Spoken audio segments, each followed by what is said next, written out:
You are listening to Bhagavad Gita for All, a practical guide for everyday life. A lecture series by Nalan Narula. Chapter 11, The Universal Form. Om Namo Bhagavate Vasudevaya. Om Namo Bhagavate Vasudevaya. Om Namo Bhagavate Vasudevaya. Om Namo Bhagavate Vasudevaya. Om Namo Bhagavate Vasudevaya. Om Namo Bhagavate Vasudevaya.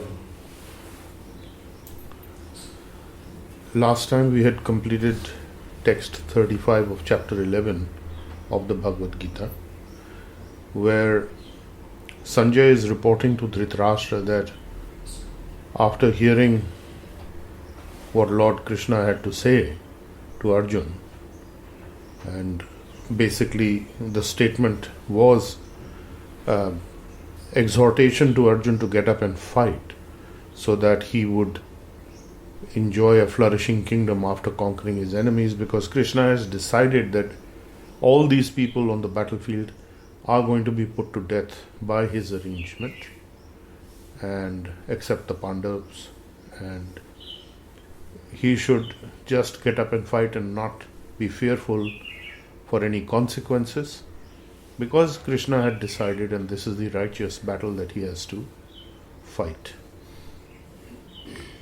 He had said that all these warriors that are present there, Dronacharya, Bhishma, Jayadratha, Karna, very great warriors who are almost impossible to defeat, they are already destroyed, so just fight and you will get victory. And then Sanjay is reporting in text 35 to Dhritarashtra that after hearing these words from the Supreme Personality of Godhead, the Lord Krishna, Arjun folded his hands, offered his obeisances, his pranams, dandavats, and in a very shaky voice, the voice was overcome by emotion, and in a very shaky and trembling voice he offered prayers in wonder of all that he had seen and heard. Text 36 of chapter 11. Arjuna Vacha. Arjun spoke. Sthane Hrishikesha Tava Prakirtiya Jagat Praharsyati Anurajyate Cha Rakshansi Bhitani Tisho Dravanti Sarve Namasyanti Cha Siddha Sangha. So Arjun is referring to Krishna here as Sthane Hrishikesha Tava Prakirtya. So Hrishikesh means one who is master of his senses, complete master of the senses.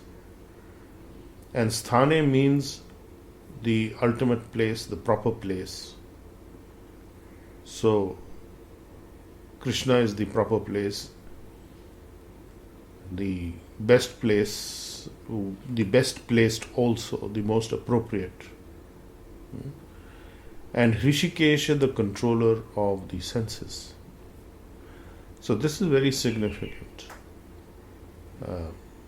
Bhaktivedanta Swami Prabhupada was very fond of quoting a verse from the Chaitanya Charitamrita in this regard, from the Madhya Leela, and this is in the 19th chapter and the 170th text. Sarvopadhi vinirmuktam tat pratvena nirmalam hrishikena hrishikesha sevanam bhakti ruchyate. So bhakti ruchyate, devotional service. This is called devotional service. What is? Sarva upadhi vinirmuktam, free from all material desires and designations except the desire to render service to the Supreme Lord. And tat paratvena, the sole purpose of serving the Supreme Lord, the Supreme Lord, nirmalam, directly uncontaminated by any speculation, by any philosophy or any research or any fruitive activity. So last time we had discussed that even, in fact, for the chapter earlier, shlokas in this chapter, that even Karan Yoga or Gyan Yoga is a handicap to devotional service. So this is confirmed here again in the Madhyam Leela of Chaitanya Mahaprabhu in the Chaitanya Charitamrit, as well as in this shlok text 36 of chapter 11, giving us the reference that how we are to conduct ourselves. So Arjun goes on to say, Sthane Hrishikesha Tava Prakirtya Jagat Praharsyate Anurajyate Cha Rakshansi Bhitani Disho Dravanti Sarve Namasyanti Cha Siddha Sangha. The whole world, Jagat, the whole world is rejoicing and becoming attracted and attached to you. Whereas the Rakshansi, the demons, Bhitani, out of fear, they are fleeing in every direction. I offer respects, and the Siddha Sangha are all offering respects to you. And this is properly and correctly done. So Siddha Sangha are the perfected human beings who are the intelligentsia, you can say, of the higher planets. Bhaktivedanta Swami refers to them as the intelligentsia. And if we see what else, what are the other references? So if we look at the commentaries of the other acharyas, Ramanujacharya is mentioning, he focuses on the word sthane, that this is the most appropriate and worthy. And Lord Krishna is the most worthy. And what is appropriate? It is appropriate that all the heavenly beings, the Devas, the Gandharvas, the Siddhas, Yakshas, Vidyadhars, Kinnaras, Kim Purushas, have come to witness this amazing universal form that is being revealed by Krishna by the request of Arjuna. But the unrighteous, demonic, the Rakshasas, are very disheartened and they are running away because they are afraid of this form of destruction that Krishna has shown, that how the unworthy are destroyed by being eaten by him, as it were, being crushed in the teeth of the universal form. And Madhavacharya, Sri Madhavacharya, also the line of the Brahma Vaishnava Sampradaya, is of course referring to Hrishikesha again as controller of the senses, and that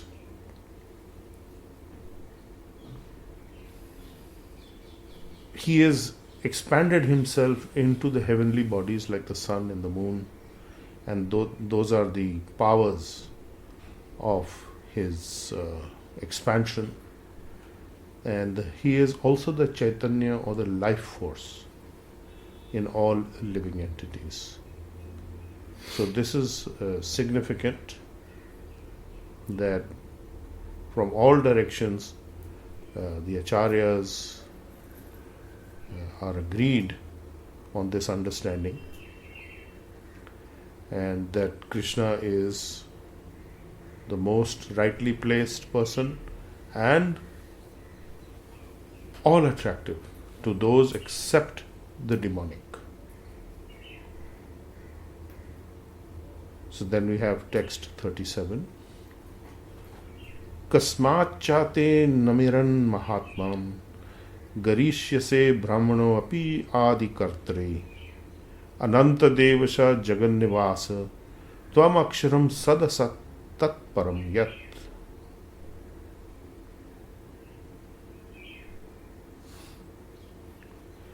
So he is saying that why should not these people offer proper obeisances to you, O Great One?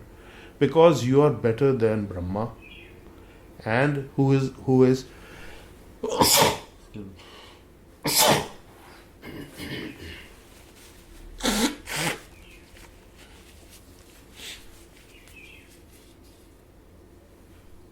you are better than Brahma. You are the original creator. Brahma is the secondary creator. And you are the Jagat Nivas, the refuge or the sheltering place of the whole universe. You are under whom the universe is working, under the shelter of whom. And you are Aksharam, inexhaustible, imperishable. And Satasat, that which is effect and cause. You are the cause of all causes, and you are Tat Param Yat, because you are transcendental to this material manifestation. So, transcendental to the material manifestation means above the material modes of nature, which are the separated energies of Krishna, above the modes of goodness, passion, and ignorance. So, this is the mode of pure goodness, transcendental, Shuddh goodness. So this is the cause of all causes, is what Arjuna is referring to here also.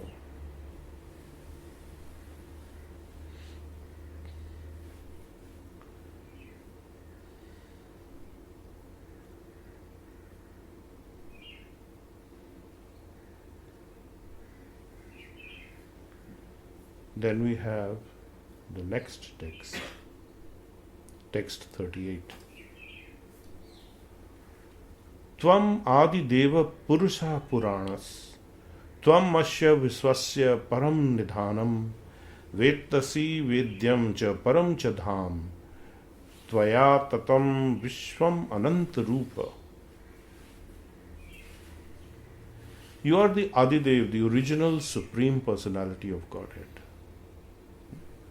Tvam Adideva Purusha, the Supreme supporting personality of Godhead. Purana, the oldest, the old. Tvam Asya Vishwasya Param Nidhanam, you are the ultimate refuge. Nidhanam is the refuge where everything is resting in or secure in. You are the sanctuary of this universe. Vettasi Vedyam Cha, you are the knower of all that is knowable. Param Cha, transcendental Dham, Param Dham, Tvaya Tatam Vishwam Anantarupam. Anantarupa. The whole cosmic manifestation is pervaded by you who are unlimited. Everything is resting on you. He is the chief personality not only in the transcendental world but expanded himself into the material world as well.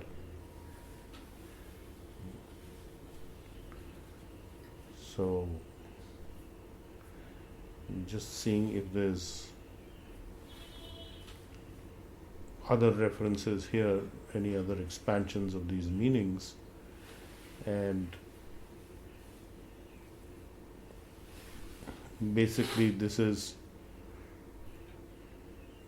are the qualities of Krishna, and he is further being glorified by Arjuna by reporting what he's seeing and what is his understanding in text 39. Vayur Yamo Agnir Varuna Shashanka Prajapatis Tvam Prapitamahascha Namo Namaste Stu Sahasra Kritva Punascha Bhuyo Api Namo Namaste. So he is now talking about Vayur, Yama, Agni, Varuna, Shashanka, Prajapati. He's saying that you are the Prapitama, the grandfather of the heir of Lord Brahma. You are the grandfather of Lord Brahma. You are the heir. You are the controller. You are the fire. You are the water. You are the moon. And also the supreme grandfather of all living entities. So I offer my respects to you 1,000 times, many times, again and again, sahasra kritva, thousands and thousands of times. And I offer my obeisances, I offer my respects. Then we have text 40. Nama purustad atha prishthahatas Namostu te sarvata eva sarva ananta viryamita virkamastvam sarvam samapnoshi tato asi sarva. Nama parastadatha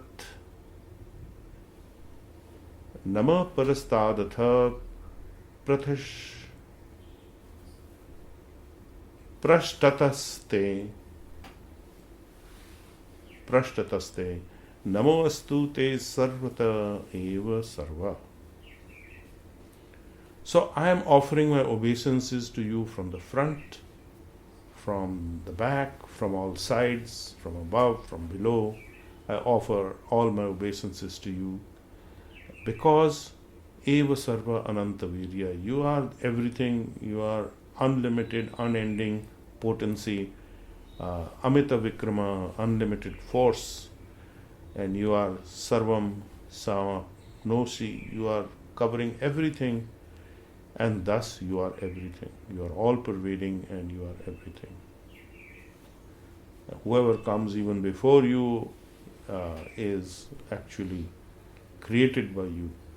There is a reference here to the Vishnu Puran, which says, Yo ayam tavagato deva samipam devata ganasa tvam eva jagat shrishta yata sarvagato bhavan. That whoever has come before you, whether he's a demigod or any kind of great personality, he has all been created. They have all been created by you. So you are the most supreme person, the source of everything, who has expanded into the entire universe.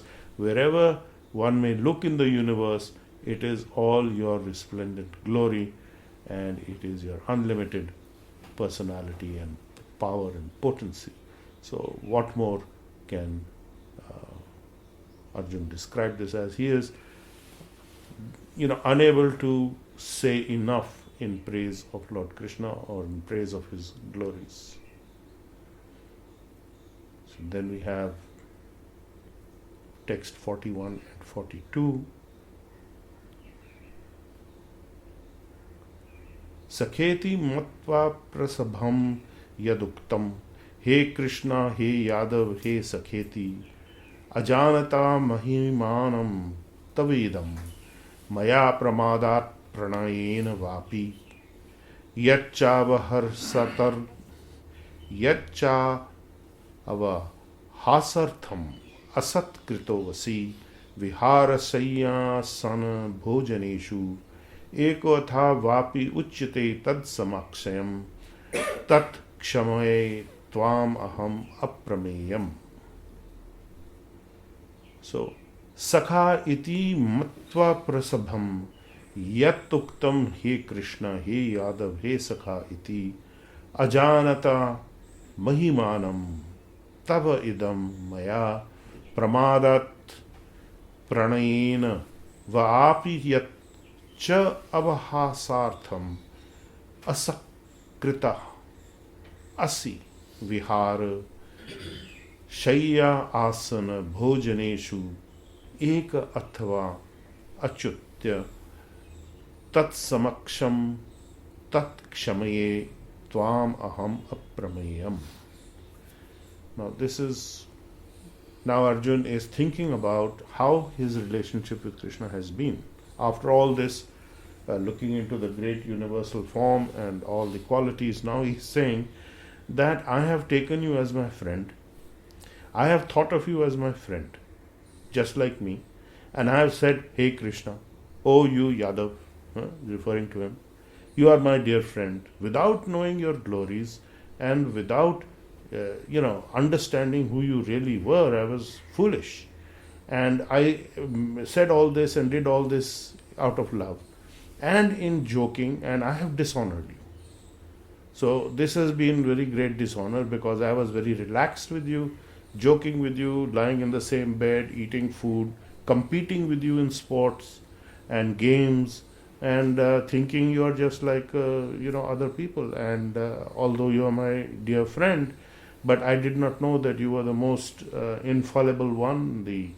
I was just being your competitor, and you kindly excuse this, because these are all great offenses that I have committed. So even though he saw all this universal form, he is still thinking, oh, I have been thinking of Krishna as my friend, as my equal, sometimes even junior, and I fooled around with him as friends do. So he's saying that this is something which is very offensive, and kindly forgive me for this. So in text 43, he's saying, Pitasi lokasya characharasya tvam asya pujayascha gurur gariyan na tvat samo asti abhyadikha kuto anyo lokatraye api apratima prabhava. You are the father of this whole complete moving and unmoving world, all that is moving and unmoving in this world. You are the father of this world and all that is moving and unmoving, and you are worshipable. You are the master, the guru, the Gariyan, the glorious, and no one is ever equal to you, and no one is greater than you, and nor can there be anyone who is with you in terms of equality. So where within the three worlds and everywhere, whether in the higher worlds or the lower worlds or the spiritual worlds, you are unmeasurably powerful, so immeasurably powerful. So he is now again going to the contrasting statement. Here I was thinking you are a temporary person like me, but here you are the inexhaustible source of everything. And then text 44, Tasmat pranamya pranidhaya kayam prasadiye tvamaham isham idyam piteva putrasya sakheva sakhyo priya priya harsi deva sodham. So tasmat pranamya pranidhaya kayam. Therefore, I am offering obeisances to you. I lie down pranidhaya, lying down dandvat pranam, and I beg your mercy, prasadiye, who are worshipable like a father, and just like a father with his son, or a friend with his friend, or a lover with a beloved. You must please kindly forgive me and tolerate all the wrong things that I have said and done to you. So there are different relationships with the divine in the active mode. Besides the Shanta mode, there are 4 other relationships: a parental relationship, friendly relationship, servant relationship, and that of a brother, and that of a lover or beloved. So he is saying that please tolerate me in these relationships, either as a master or whatever, and just as in these relationships one is to be forgiven, kindly forgive me, forgive my offenses. Text 45. Adrishta purvam hrishito asmi drishtva bhayena cha pravyathitam mano me tadeva me darshasya deva rupam prasida devasa jagan nivasa. Adrishta Purvam, never before seen, the universal form which is never before seen by me. I am very happy, gladdened, Hrishita, full of joy. But at the same time, I am bhayena. Seeing this drishtva, seeing this, I am fearful. And pravyuthatam, I am disturbed. So therefore, what is disturbed? My mind is disturbed. My pravyuthatam mana. So please show me, O Lord, that form. Be gracious to show me, O Lord, that form as the Devasa, Prasida Devasa, Jagat Nivasa. The form of the personality, the person, the original person, O Lord of Lords, O abode of the universe.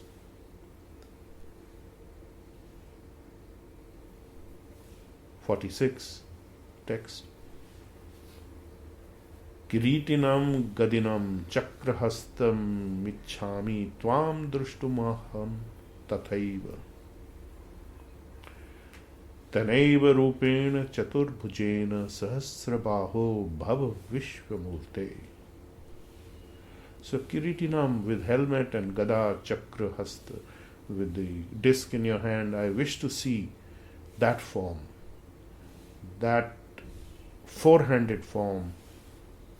Although you are Sahasrabahu, millions and thousands of hands you have, but I want to see that four-handed form because my mind is very disturbed seeing this very frightening form of the universal form of yours.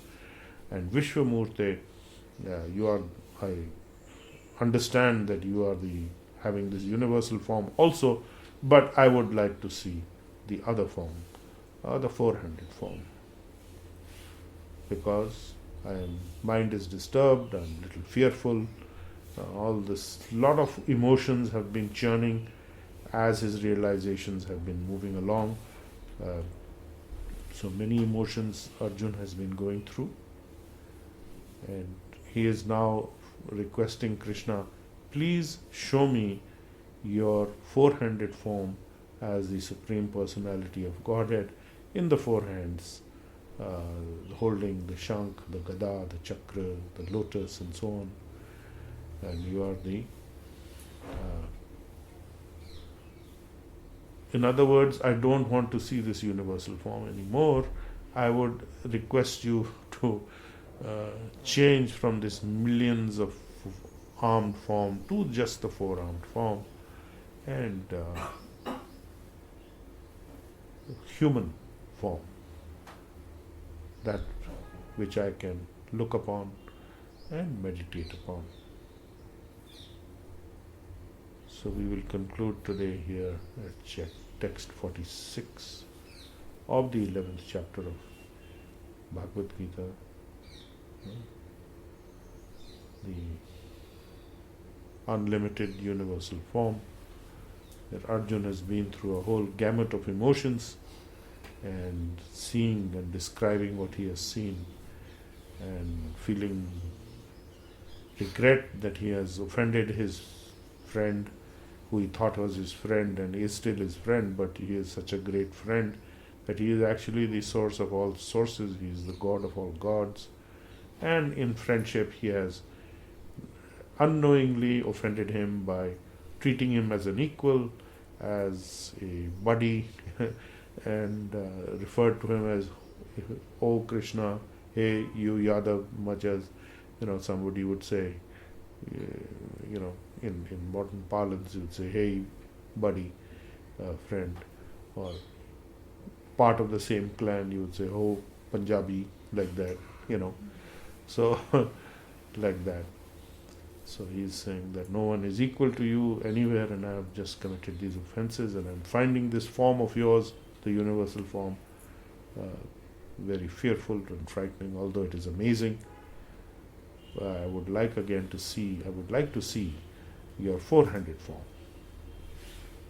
So these are the four-handed forms are the Vishnu expansions of Krishna, and depending on what those forms are holding, they have different attributes and they are referred to as such. So he is telling, "Oh Lord of the whole universe, Vishwamurte, please show me your four-handed form with helmet on your head and with club and wheel and conch and lotus flower, Chaturbhujena." So instead of the Sahasra Baho, I want to see Chaturbhujena. Instead of seeing the 1,000-handed form that I'm seeing now, the many, many thousands of hands and mouths and faces, I want to see just one head, please, if you don't mind, and just the four hands. That I would like to calm down, because I would like to see that humanoid, the human form. So please be so kind as to accede to my request. So that is text 47. So we have completed from 36 to 47 today of chapter 11 about the universal form of Krishna. So if there are any questions, we can take a few. Yes. Can we revisit text 36 where he mentions Yes. Rishikesha and Bhaktivedanta Swami's interpretation? Yeah, well, yes, text 36 is the text that I referred to, not given in Bhaktivedanta's Bhagavad Gita as it is, but elsewhere he has mentioned many times. Text 36 was Arjuna Vacha Sthane Hrishikesha Tava Prakirtiya Jagat Praharsyate Anurajyate Cha Rakshansi Bhitani Disho Dravanti Sarve Namasyanti Cha Siddha Sangha. So the word Hrishikesha, meaning master of the senses. This was a text, the word Hrishikesha, Prabhupada often used to quote, Hrishikena Hrishikesha Sevanam Bhakti Ruchyate, which is text 170 of the Madhyam Leela, 19th chapter. Sarvapadhini Vinirmuktam Tat Pratvena Nirvalam Hrishikena Hrishikesha Sevanam Bhakti Ruchyate. So free from all material designations, in other words, free from all desires except to render service to the Supreme Personality of Godhead, and for that sole purpose, uncontaminated by the effects of speculation, philosophical research, or fruitive activity. So this is free from Gyan Yoga, free from Dhyan Yoga, and free from Karan Yoga. All three. They are lower stages, they are impediments. And Hrishikena, purified senses, the master of the senses. Hrishikena Hrishikesha. So when your senses are purified by the master of the senses, that is Lord Krishna, then Sevanam Bhakti Ruchyate. That freedom, in that freedom you will be simply employed in the service of the Lord, and when you do that, your senses are purified. So for healers, this is very, very significant. Because although you may be working with Gyan Yoga, Dhyan Yoga, Karma Yoga, as mentioned earlier in the Bhagavad Gita and the explanations that we have given, you have come to the point where you are directly connected to Hrishikesha, the one who has the most purified senses. This pure energy of Reiki, the KQ force, the Brahminical energies are, by their touch, purifying all these defects. So as long as you are engaged in the service through the healing modality, you are getting purified, and that is the correct place, the proper place, and the proper understanding of how healers are actually working in the material world with the spiritual energies of karmic healing, the universal life force, karmic healing energies. Was there anything more? No. Yes. Shipra has a question. Yes. If I am associating the divine with the intention that I want to be freed of this cycle of birth and death where pain is inevitable, then how will I ever reach a point of serving him with pure devotion that is selfless? Can one reach a point of serving divine without any personal motive, and how? You can definitely reach a point of serving the divine without a personal motive. But even if you do have a motive, it is not a defect. Because Krishna has said earlier many times that people come to me with motives, it's fine. Do come. It's not a defect. I will purify you because he is Rishikesha. He purifies the senses. So if we are somehow connected to him, as you are through the healing modalities of these universal healing energies, you are gradually going to get purified. So it doesn't matter. If you look at the life of Arjun, I mean, he's on the battlefield, he's a prince fighting for justice, for the praja, for the people, for the population. That may be a motive, but that's not a defect. That he's still associating with Krishna. He said, I've been associating with you as a friend, I've been competing with you in games and sports and, treating you as my buddy. Then, so it's not a problem. You can have any kind of motivation. It is not a bar to spiritual development and not a bar to being connected in bhakti. So even in these modes, you can be connected in the mood of devotional service to Krishna, either a parental mode or a mode of a child or a mode of a lover, of a mode of a servant, a mode of a friend, also a neutral mode, but these are all service modes. So for example, you may say that if you light a lamp in front of the deity of Krishna, that may be a neutral mode for the lamp, because the lamp is not doing anything, you are using it, the flame. Krishna's flute is considered to be in the neutral mode, Shantvaha. So there are different aspects of rendering devotional service to Krishna. The point is that there is a devotion to Krishna, and that can also be devotional service, and then there is the mood of devotion, which can also be devotional service. So the key point is to be in the service of the divine. So last time we had discussed that, or maybe 2 classes ago, that when you are talking about being employed in the service of the divine, it doesn't matter how you get there. It could be for any reason. There has to be a stimulus. There has to be a reason. Otherwise, why will you go there? So all these things that are happening or that drive us to go to Krishna, it's all for the good, because it pushes us into the employment of the service mode. And those couple of classes ago, we had mentioned that if you look at the traditional Vedic understanding of societal structure and its goals and ambitions as a whole, there are 4 things: dharma, artha, kam, and moksha.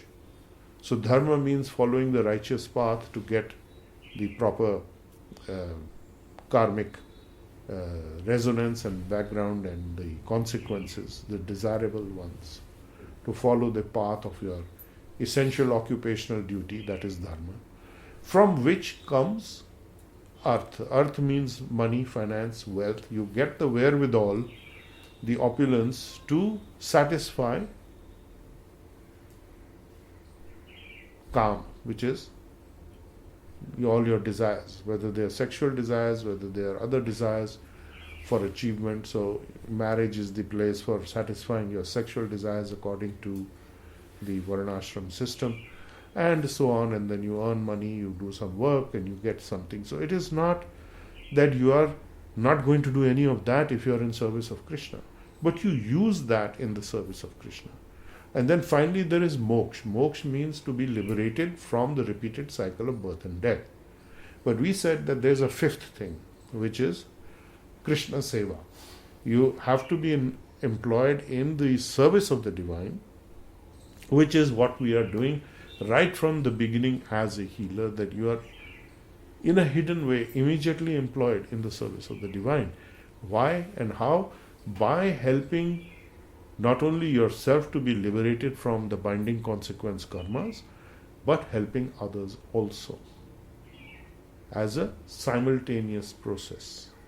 By healing yourself, you are healing others. We have explained this many times. And also you may take the direct initiative to heal others. So this is a service that you are helping to liberate people, pulling them out of the morass of material existence, a very toxic existence of old age and death and everything else that comes with it. And you are helping people to regain their original consciousness. You are also regaining your own consciousness slowly, even though it may be theoretical sometimes. Sometimes you'll have realizations of it. At other times you will not. Just as Arjun is saying that sometimes I was just thinking you are like an ordinary person like me, but you're my best friend and I really love you, and maybe I'm now seeing that you are master of the whole universe, and maybe I was overreaching and overstretching, and being offensive. So if I have been, kindly forgive me. So that is not a problem. If you are just engaged, even the spiritual master said that being engaged in the service of Krishna is not as important as being engaged in the service of the servant of the servant of the servant of Krishna. So if you are, as a community, helping each other, who are servants of the servants of the servants of Krishna, that is the best. That is the safest position. So that is also a very, very valid way to ascend to direct service to Krishna. Shipra is asking, what is the neutral mode for humans? What is the neutral mode for humans? That you are in a research mode, you don't know, you are neither swayed one way or the other, and you are respectful and willing to find out, and that is in the searching mode. So that would be neutral. If you are in the search mode, that's neutral. You do not know who he is, you do not know any of his qualities or glories or aspects, but you are finding those qualities somewhere, so you are connecting with those things. So then you are in the neutral mode, but it's a favorable neutral mode. You do not know yet who he is. It might be impersonal, but it is still a favorable mode, that you are now doing the study and the research to find out who Krishna really is. You can tell them to. Anything else? Okay. So we have completed today from text 36 of chapter 11 to text 46, and next time we will take up text 47 of the chapter 11 of Bhagavad Gita. So we will conclude here today at text 46 of chapter 11. Om Namo Bhagavate Vasudevaya. Om Namo Bhagavate Vasudevaya. Om Namo Bhagavate Vasudevaya. Om Namo Bhagavate Vasudevaya. Om Namo Bhagavate Vasudevaya. Om Namo Bhagavate Vasudevaya. Okay, thank you for attending, and we will now sign off from the internet. You've been listening to Bhagavad Gita for All, a practical guide for everyday life. A lecture series by Nalan Narula. Chapter 11, The Universal Form. Explore our website, gettingpositivekarmanow.com, for more on how to change your karma and destiny.